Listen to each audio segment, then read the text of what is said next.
పోరాడావు, తిప్పలు పడ్డావు, నిలబడాలని ట్రై చేశావు, దానికోసం ఎన్నో ట్రిక్కులు ప్లే చేశావు, నీ వల్ల కాలేదు ప్రభా.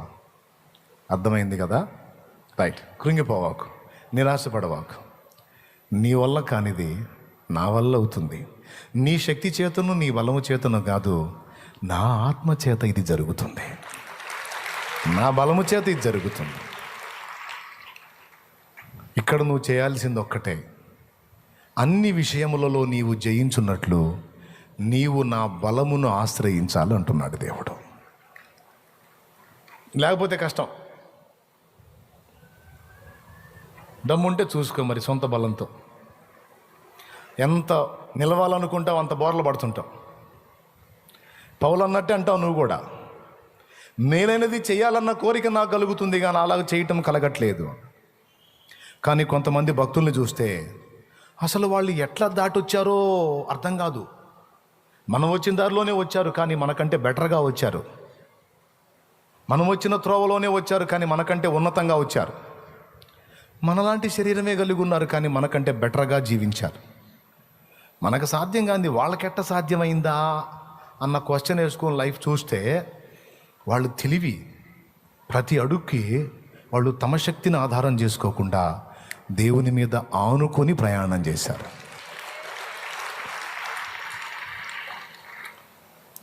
ప్రార్థన చేయాలి మనం అని నేను ప్రసంగం చేస్తా. మీరు కూడా అవును ప్రార్థన చేయాలి మనం అనుకుంటారు. ఇంటికి పోయి ఎవరు చేయరు. శుభ్రంగా అంత తిని చికెనో బిర్యానో మటనో తిని గొరకబెట్టి నిద్రపోతారు. అవును, నేను ప్రార్థన చేయాలని నేను అన్నాను, ప్రార్థన చేయాలని నిజమే అని మీరు అన్నారు. మొత్తానికి ఎవరు మీరు చేయలే, నేను చేయలే. ఇప్పుడు చేసేది ఎవరు? తీర్మానాలు కూడా అయిపోయేటప్పుడు ఆశీర్వాద ప్రార్థనప్పుడు కూడా, అవును ప్రభా నీ దాసుడు చెప్పినట్టు నాయన ఇక నుంచి నేను ప్రార్థన చేయాలి ప్రభా, యేసునామములో ప్రభా స్తోత్రం చేస్తాను ప్రభా. ఇంటికి పోతా, ఇంటికి పోగానే చుట్టాలు వచ్చి కూర్చుంటారు. బాగుంటావా నీకోసమే అని కూర్చుంటారు. పోయిద్ది నీ ప్రార్థన ఉండదు దేవుడిది. ఇక వాళ్ళతో వాగి వాగి వాగి వాగి వాళ్ళకన్నీ పెట్టి మర్యాదలు చేసి వాళ్ళు పోయినాక పోయి ఆ బెడ్ మీద పడి అమ్మయ్య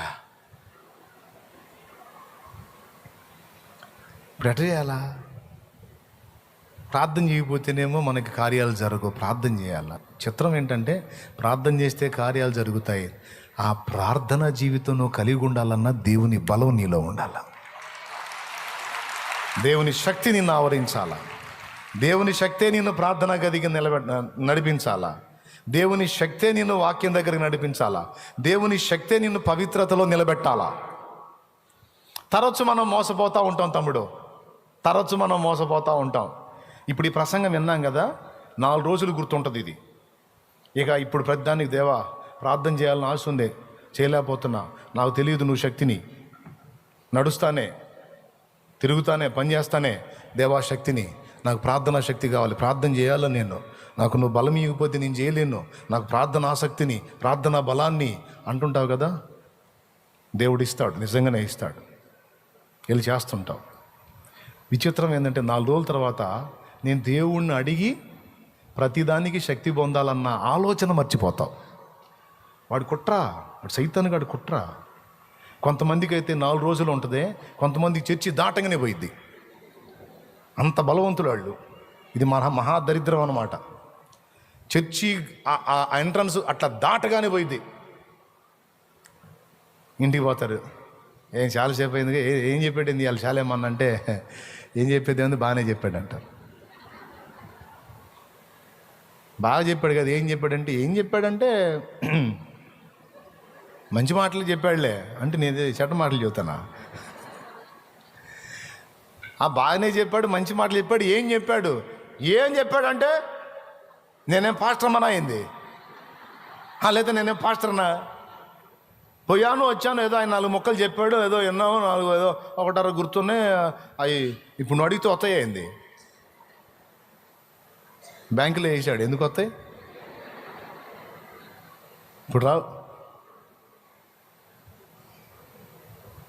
మరి గడప దాటగానే మర్చిపోతారండి. ఇది దరిద్రం. కొంతమంది మీకు దండం పెడితే ఇది మర్చిపోవాకండి.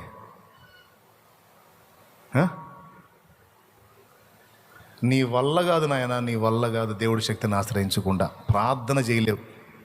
నువ్వు ప్రార్థన చేయాలన్నా ప్రార్థన చేయటానికి దేవునికి ప్రార్థన చేయాల బలమీయమని. మీరు బైబిల్లో చూసుకోండి, లోకాన్ని పాపాన్ని ఎదిరించి దేవుని కొరకు చక్కగా నిలవబడిన ప్రవక్తలు కానీ, భక్తులు కానీ, అపోస్తలులు కానీ, సువార్థికులు కానీ వాళ్ళు ఎలా నిలబడ్డారు? పాత నిబంధనలో భక్తులైనా క్రొత్త నిబంధనలో భక్తులైనా దేవునికి ఇష్టంగా వాళ్ళు ఎలా నిలవగలిగారు, నడవగలిగారు అన్నది ఒక్కటి పరిశీలన చేస్తే నేను అప్పుడు ఏది పాత నిబంధనలోను క్రొత్త నిబంధనలోను కూడా పరిశుద్ధాత్మ శక్తి ద్వారానే వాళ్ళు అవన్నీ చేశారు. అంత నీతిగా జీవించగలిగారు. వాళ్ళ మీద దేవుని ఆత్మ క్రియ చేశాడు, శక్తినిచ్చాడు. యోసేపు ఒక యవనస్తుడు, ఆమె అతన్ని శోధించినప్పుడు అతడు పారిపోయాడని రాస్తుంది. వాస్తవంగా అలాంటి సిచ్యువేషన్లో ఒక యవనస్తుడు నిగ్రహాన్ని కలిగి ఉండటం అనేది అసంభవం. ఒప్పుకుంటారా? తాను ఒక బానిసగా ఉన్నాడు, ఆమె యజమానురాల్లాగుంది, తనను బలవంత పెడుతుంది, లేకపోతే డేంజర్ అని కూడా తెలుసు. అలాంటి క్లిష్టమైన పరిస్థితుల్లో ఒక పక్క ఆమె మాట మీరితే డేంజర్, నింద మోపిద్ది, నవ్వుల పాలు చేసిద్ది, జైలు పాలు చేసిద్ది, ఇదొక శోధన. మరో పక్క స్త్రీ తానే పురుషుని శోధించినప్పుడు పురుషుడు ముందే బలహీనపడే అవకాశం ఉంటుంది. అలాంటిది శరీర వాంఛ ఒక పక్కన, ఆమె పెట్టే భయం మరో పక్కన, వెరసేది ఒక జటిలమైన శోధన, ఎవరూ లేని ఏకాంతం అది. అలాంటి కఠినమైనటువంటి ఘట్టంలో యోసేపు ఉన్న ప్రాయాన్ని బట్టి 100కి 98% అతను బలహీనపడటానికి అవకాశం ఎక్కువ ఉంది. ఒక 2% మాత్రమే అతను నిగ్రహించుకోవడానికి అవకాశం ఉంది. 98% అతను వీక్ అవడానికి అవకాశం ఉంది. కానీ ఆశ్చర్య రీతిలో అతడు అక్కడి నుంచి బయటికి పారిపోయాడు అని రాస్తుంది. ఇలాంటి నిగ్రహం ఎలా సాధ్యం అని మనం ప్రశ్నించుకుంటే, యోసేపు పరిశుద్ధాత్మ ద్వారా ఆ బలాన్ని కలిగి ఉన్నాడు అనేది తర్వాత మనకు అర్థమైద్ది. యోసేపు ఫరో ఎదుటికి పోయినప్పుడు, ఎవరు ఎదుటికి పోయినప్పుడు? జైలు నుంచి ఫరో ఎదుటికి పోయినప్పుడు, మీరు ఇంటికి వెళ్ళి ఆదికాండం యోసేపు లైఫ్ చదువుకోండి. ఫరో ఎదుటికి పోయినప్పుడు ఫరో యోసేపును చూసి ఒక మాట అంటాడు. తనకు వచ్చినటువంటి స్వప్నానికి అర్థం చెప్పి దానికి పథక రచన యోసేపు చెప్పినప్పుడు ఫరో ఆశ్చర్యపోయి యోసేపు దగ్గరికి దిగొచ్చి ఒక మాట అంటాడు.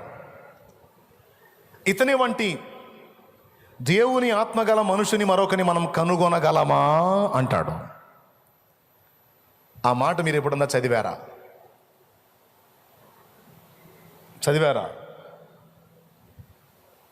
ఎప్పుడన్నా చదివారా మీరు? అద్భుతమైన మాట కదా. అంటే యోసేపు దేవుని ఆత్మ కలిగిన వ్యక్తిగా మనకు అక్కడ రాయబడి ఉంది. దానియేలు విషయంలో కూడా ఇదే మాట అంటారు. ఆ రాజులు ఏమంటారో తెలుసా? పరిశుద్ధ దేవతల ఆత్మ కలిగిన వాడు దానియేలని బెల్షస్సరు అనేవాని భార్య అంటదే. దానియేలు గ్రంథం 5లో ఈ మ్యాటర్ ఉంది. యోసేపు మ్యాటర్ మీకు దొరకలేదా? నేను చూపిస్తా. ఆదికాండంలో ఫరో ముందుకు పోయినప్పుడు 41:38 చూడు.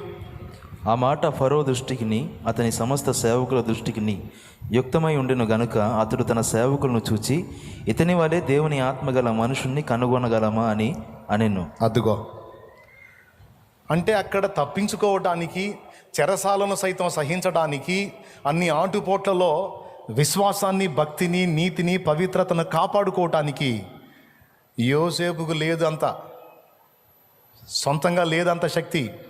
కానీ యోసేపుకు దేవుడు తన ఆత్మ ద్వారా బలాన్ని ఇచ్చాడండి.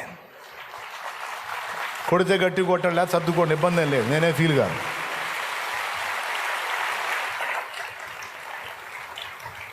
హల్లెలూయా. దానియేలు గురించి కూడా అదే మాట ఉంది.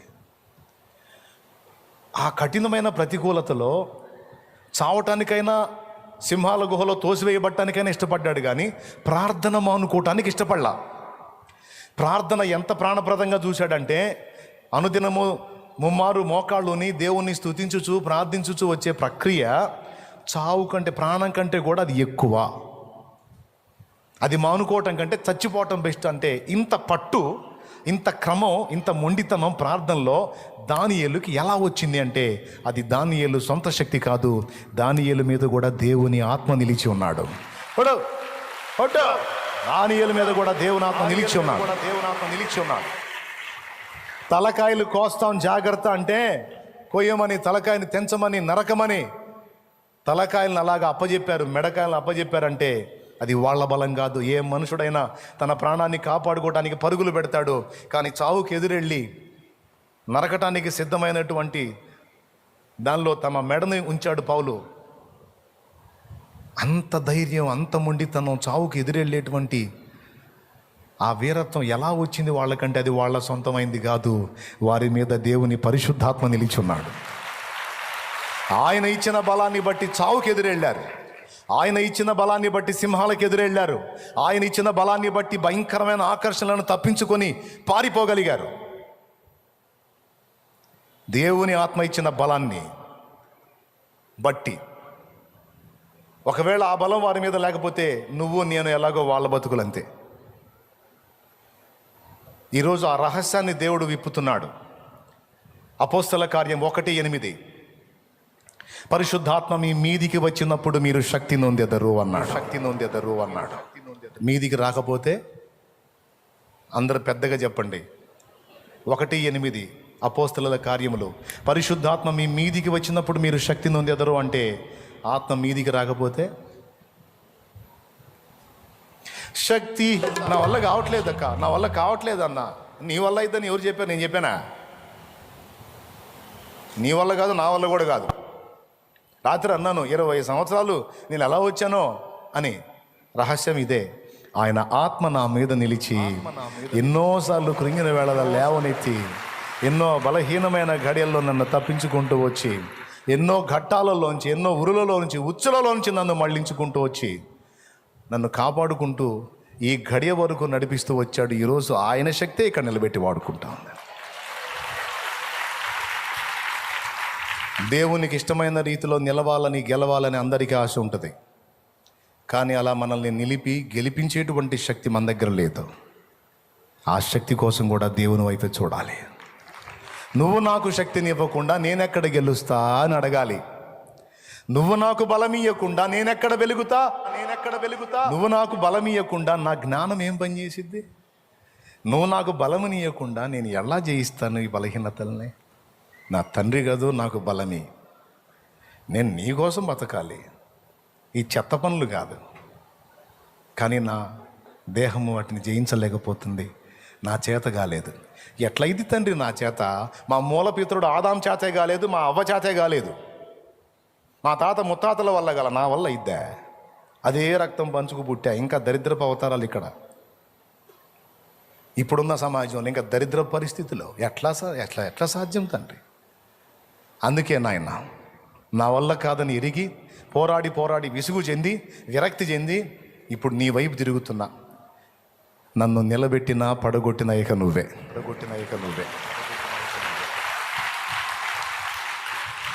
ఫినిషింగ్ టచ్, చివరిలో ఒక మాట అంటాను నేను. ప్రభువు చేతికి జీవితాన్ని అప్పగించి, ప్రభు మీద ఆధారపడి ఆయన మార్గంలో మనం ప్రయాణం చేస్తే తప్ప మనంతటా మనం సాధించలేం అన్నది మీలో ఎంతమందికి అర్థమైంది? నిజంగా అర్థమైందా? అర్థం కాకపోయిన చేతులు ఎత్తున్నారు, ఇంక అయిపోయిద్దని. రైట్, అర్థం అయ్యేటట్టు చెప్పానని నా నమ్మకం. ఒక మాట, యేసు ప్రభు ఆ రాత్రి సిలువకు అప్పగించబడబోతున్నాడు. తన దగ్గర ఉన్న వాళ్ళతో అన్నాడు, మీలో ఒకడు నన్ను అప్పగిస్తాడు అన్నాడు. తర్వాత వాడు వెళ్ళిపోయిన తర్వాత మిగిలిన వాళ్ళు మాట్లాడుకుంటా ఉంటే సీమోన్ పేతురు అంటాడు, సీమోన్ పేతురు మిగిలిన వాళ్ళందరూ ఉన్నప్పుడు ప్రభు అంటాడు, కాపరిని కొట్టుదునో గొర్రెలు చెల్లా చెదురైపోవును అని రాయబడింది. దాని ప్రకారం ఈ రాత్రి జరిగిద్ది అంటాడు. ఎవరి మాట అంది? సాక్షాత్తు యేసు ప్రభు. వెంటనే పేతురు జోక్యం చేసుకొని, ప్రభా వీళ్ళందరూ వెళ్ళిపోయినా నీ కోసం అవసరమైతే చావవలసి వచ్చినా చచ్చేదను కానీ నిన్ను విడిచి పోను, నా సంగతి తెలియదు నీకు అన్నట్టు బిల్డపిచ్చాడు. అవసరమైతే నీ కోసం చావవలసి వస్తే చచ్చిపోతా కానీ నిన్ను వదిలిపెట్టి మాత్రం నేను పోను అన్నాడు. అప్పటిదాకా మిగిలిన వాళ్ళకి వెళ్ళి చూసి, యేసయ్య ఈ మాట ఎప్పుడైతే పేతురు అన్నాడు, ఇక పేతురికి వెళ్ళి చూసి ఏంది అన్నాడు. అవును, అవసరమైతే నీ కోసం చచ్చిపోతా, నా సంగతి నీకు తెలియదు. సీమోనా, చచ్చిపోతావా? మంచి కాన్ఫిడెన్స్ ఉంది నీకు నీ మీద. ఈ రాత్రి తెల్లవారక మునుపు, కోడి కుయ్యక మునుపు, అంటే కొన్ని గంటల్లోనే చచ్చిపోతానన్న ఈ నోరే అసలు ఆ యేసు ఎవరో నాకు తెలియదని 3 సార్లు పచ్చబద్ధం ఆడతావు నువ్వు అన్నాడు.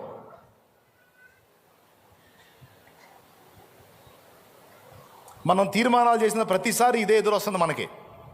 లాభం లేదు, ఎట్లయినా కానీ ఇక నుంచి దేవుని కోసం నిలబడాలి అనుకున్నప్పుడు ఆయన నవ్వుకొని, నిలబడతావా?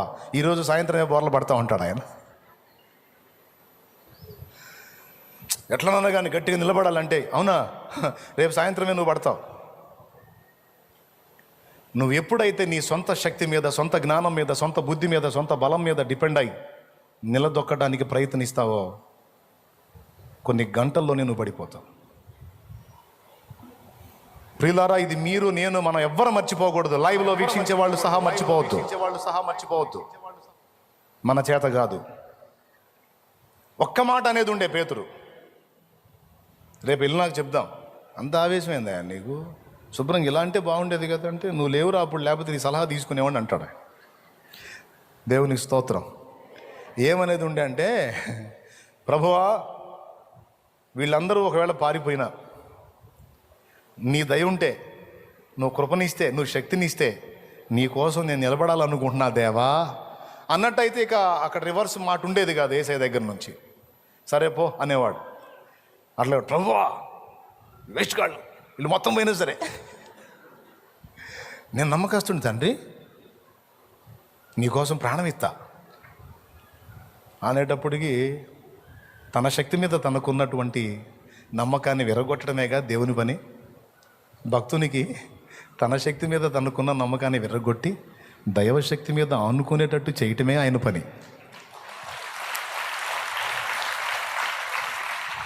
కానీ ఏం చేద్దాం, ఇప్పుడు చెప్పుకున్నాం కదా, తరచుగా మర్చిపోతూ ఉంటాం ఈ పాయింట్ని. మర్చిపోయి మళ్ళీ సొంతంగా ట్రై చేస్తుంటాం. అంత మెంటలోళ్ళ వ్యవహారంగా ఉంటుంది.